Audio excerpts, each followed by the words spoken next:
Okay, good afternoon. It is afternoon here anyway in Southern California. And what's today's quick tip topic?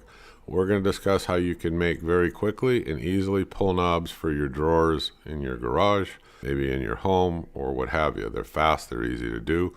Let me throw up some pictures. We'll get right after it. No long intros. Here we go.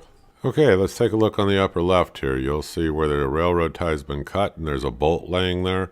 I cut mine a little bit shorter like the bottom left. Once you've got them cut, you can use a machinist vise or whatever kind of vise you have. Put it in your drill press, drill a hole, and then you can tap it.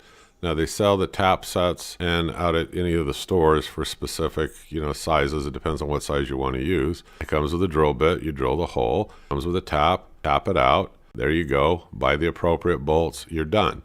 These are fast. They're easy to make. You can make them in different lengths. You can make them in different configurations. I sell them when I sell them in groups of 5. So about 25 bucks. I sell them for about $5 a piece. Sometimes I'll sell, the set of 5 for 20. It depends. If I've got like a repeat person from work or somebody that's buying other things from me, and they think these are really cool and would like some, I knock a little bit off. You figure they're about $1 a piece if you buy them in bulk. You're making a few bucks off of each one. You're not going to make a whole lot of money, but you can make money off of these. One other thought, you can wipe these down with acetone, leave them alone, let them rust naturally. You can paint them. Plenty of textured paints to choose from, plenty of different colors, or you can just leave them natural. Up to you.